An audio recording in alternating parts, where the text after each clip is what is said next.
Friends, నేనైతే mutton keema చేస్తున్నా, చూపిస్తా ఇప్పుడు. స్టవ్ అయితే ముట్టించిన, బగోన్ అయితే పెట్టుకున్నా, 3 స్పూన్ల ఆయిల్, కొంచెం సాజీరా, లవంగాలు, ఇలాచీలు, దాల్చిన చెక్క,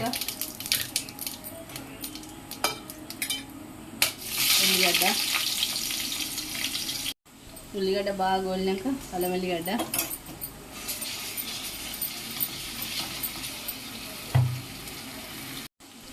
కొంచెం పసుపు, బాగా కలుపుకోవాలి.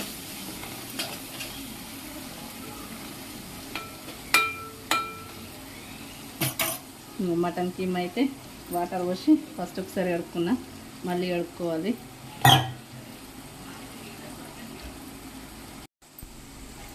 మటన్ కీమా అయితే కడిగిన, ఇప్పుడు ఇందులో వేసి కలుపుకోవాలి.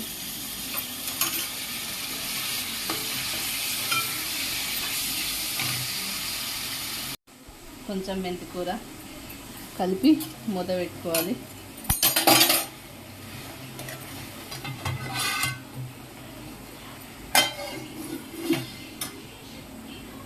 మీడియం సైజ్ మంట పెట్టుకోవాలి చిన్నగా. కారం అయితే కాసేపు ఉడికింది, కొన్ని వాటరు,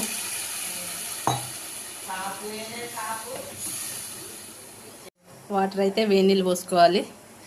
ఎందుకంటే మటన్ ఉడుకుతుంది కదా, ఉడికే వరకు పక్కకు వేడి నీళ్ళు పెట్టుకుని పోసుకుంటే మటన్ అనేది తొందర ఉడుకుతుంది. ఇప్పుడైతే మూత పెట్టుకోవాలి. కారం అయితే బాగా ఉడికింది.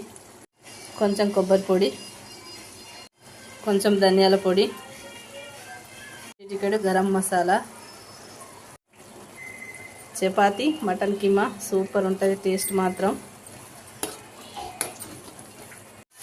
చివరిగా కొంచెం కొత్తిమీర. మటన్ కీమా,